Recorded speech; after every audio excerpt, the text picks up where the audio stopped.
Assalamualaikum warahmatullahi wabarakatuh. Apa kabar semuanya? Kembali lagi bersama saya Adi Sutisna. Pada kesempatan kali ini saya akan melanjutkan kembali materi tentang akuntansi sebagai sistem informasi.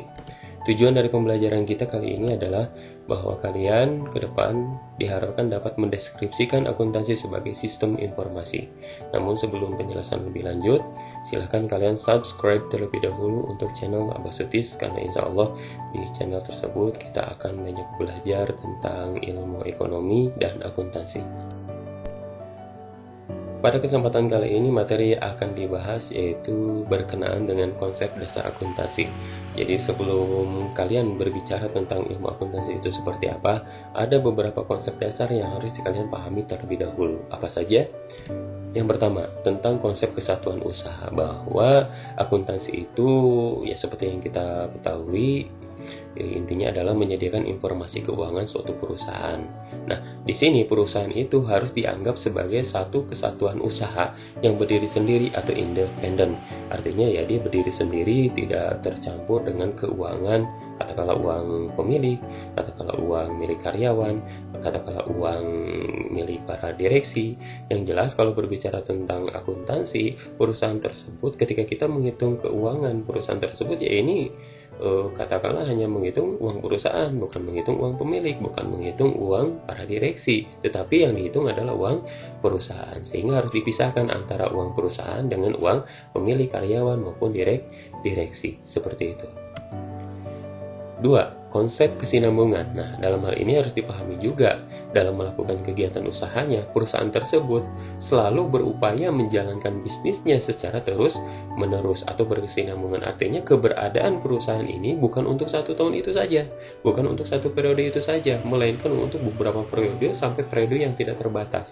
Selama perusahaan ini masih bisa bersaing dalam bisnisnya, masih bisa eksis dalam bisnisnya, ya diharapkan ini langgeng sampai tak terbatas waktunya. Itu yang kita sebut sebagai konsep kesinambungan. Tidak seperti kalau misalkan kalian mengadakan satu kegiatan acara di ekstrakurikuler katakanlah. Nah, itu kan kita membuat anggaran, membuat laporan keuangan hanya untuk 1 periode kepengurusan kalian saja. Nah, kalau perusahaan tidak, ini diusahakan untuk periode-periode berikutnya. Konsep dasar ketiga yang harus kalian pahami adalah berkaitan tentang konsep pengukuran dengan uang, bahwa artinya setiap transaksi yang terjadi di perusahaan itu harus dapat diukur dengan satuan uang tertentu, sehingga apapun transaksinya itu harus dinilai dengan uang, seperti itu ya. Jadi kalau misalkan kita tidak menilai dengan uang ya sulit kita menghitungnya gitu. Apapun itu transaksinya harus dinilai dengan sejumlah uang tertentu.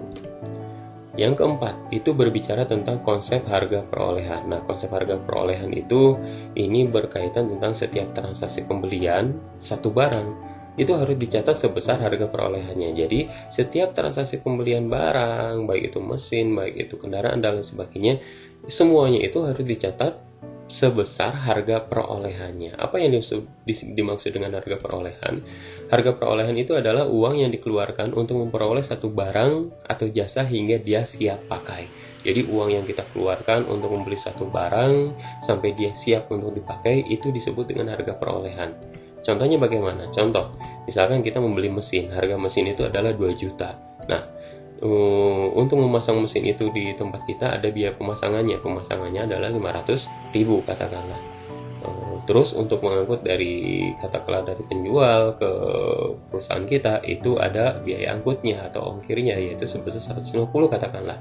Maka ketika kita totalkan itu akan senilai 2.650.000.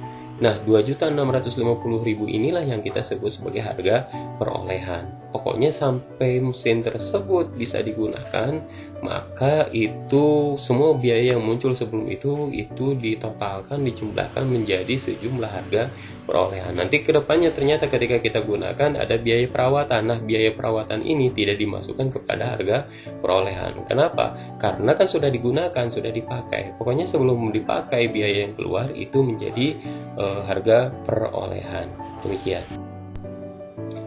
Yang kelima adalah konsep periode akuntansi. Nah, dalam hal ini informasi keuangan perusahaan harus dilaporkan secara berkala. Jadi laporan keuangan ini harus dibuat pada periode-periode tertentu. Bisa untuk triwulan itu berarti 3 bulanan. Harus dibuat juga per semester, bisa saja per semester atau per 6 bulan atau misalkan per tahun. Dalam artian pelaporan keuangan perusahaan itu harus berdasarkan kala tertentu, gitu ya, bisa 3 bulanan, bisa 6 bulanan, bisa tahunan. Nah, harus seperti itu, tidak boleh misalkan ini untuk 10 tahunan baru kita buat laporan keuangannya, ya nggak bisa. Ini harus pada periode-periode tertentu. Itu yang harus dipahami, bahwa laporan keuangan di dalam akuntansi itu harus dibatasi oleh periode akuntansi tertentu. Yang keenam itu tentang konsep pendapatan dan beban. Nah, kalian juga harus memahami tentang konsep pendapatan dan beban. Ya, penetapan pendapatan dan beban perusahaan hanya diakui dalam periode yang berjalan. Jadi ini dibatasi pada periode tertentu, sehingga pendapatan dan beban yang terjadi benar-benar sudah direalisasikan, sudah terjadi seperti itu pada periode tersebut. Nah, dalam hal ini yang harus kalian pahami yaitu tentang pendapatan. Apa sih yang disebut dengan pendapatan? Pendapatan adalah setiap penerimaan dari hasil operasional usaha perusahaan. Misalkan dari usaha kita, katakanlah kita punya bengkel, dari bengkel kita mendapat uang dari pelanggan. Nah, itu yang kita sebut sebagai pendapatan usaha. Seperti itu. Nah, ada juga yang disebut dengan beban atau biaya. Ada yang mengatakan beban, ada yang mengatakan biaya. Apa yang disebut dengan beban atau biaya? Secara sederhana bisa didefinisikan sebagai setiap pengeluaran operasional usaha perusahaan. Jadi dalam usaha kita, ya kita kadang membayar sesuatu. Katakanlah kalau misalkan kita punya bengkel butuh listrik, berarti kita bayar listrik. Nah, listrik itu yang kita bayar, pembayaran listrik ini disebut sebagai beban. Atau misalkan kita punya karyawan yang harus kita gaji. Nah, gaji inilah yang kita sebut sebagai beban usaha. Seperti itu. Nah, konsep yang terakhir yang harus kalian pahami yaitu tentang konsep dasar pencatatan transaksi. Jadi transaksi itu kan harus dicatat ya.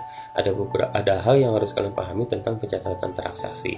Ini berkaitan tentang dasar penetapan pencatatan transaksi. Ada 2 hal. Yang pertama ada yang disebut dengan basis akrual. Nah, ini berdasarkan dasar waktu. Artinya suatu peristiwa ekonomi dicatat pada saat terjadi transaksi tanpa memerhatikan apakah terjadi penerimaan atau pengeluaran uang kas. Dalam artian semua transaksi yang terjadi, terlepas kita udah menerima uangnya atau belum, itu harus sudah tercatat. Itu namanya basis akrual. Contohnya misalkan apa? Contohnya misalkan pendapatan yang belum diterima. Seharusnya kita mendapatkan uang dari pelanggan kita, tapi pelanggan kita itu katakanlah belum memberikan uang, ngutanglah ke kita.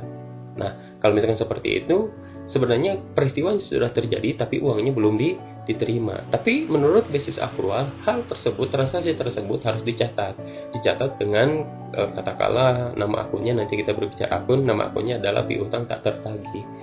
Itu ya, dicatatlah itu, walaupun kita belum menerima uangnya, sudah dicatat bahwa kita memiliki piutang yang tak tertagih. Atau misalkan beban, ada beban yang belum dibayar, kita belum bayar listrik, harusnya kita bayar listrik tapi kita belum bayar listrik, berarti kita punya utang. Nah, sebenarnya kita belum mengeluarkan uang, tetapi menurut basis akrual kita harus mencatat transaksi tersebut. Katakanlah itu dicatat sebagai utang listrik lah, seperti itu. Nah, berarti basis akrual terlepas dari kita menerima uang atau mengeluarkan uang, pokoknya transaksi yang sudah terjadi pada waktu itu harus sudah mulai dicatat. Yang kedua itu basis kas atau dasar kas. Artinya suatu peristiwa ekonomi dicatat pada saat uang kas diterima atau dikeluarkan. Berbeda dengan akrual. Kalau akrual itu pokoknya terjadi waktu itu, dicatat waktu itu. Kalau misalkan basis kas, pokoknya transaksi tersebut dicatat ketika kita menerima uang dan ketika kita mengeluarkan uang. Kalau misalkan kita tidak menerima uang, tidak mengeluarkan uang, ya tidak perlu dicatat. Contohnya misalkan apa? Contohnya misalkan mencatat penerimaan uang sebagai pendapatan usaha pada saat menerima uang tersebut. Contoh misalkan tadi ya, dari pelanggan kita menerima uang. Nah, penerimaan tersebut ya harus kita catat. Tapi kalau misalkan belum dibayar, maka tidak perlu kita mencatatnya. Nah, itulah beberapa konsep dasar yang harus kalian pahami terlebih dahulu sebelum berbicara tentang konsep ilmu akuntansi. Demikian, mudah-mudahan bisa dipahami. Jangan lupa subscribe untuk channel Abah Sutis. Terima kasih. Assalamualaikum warahmatullahi wabarakatuh.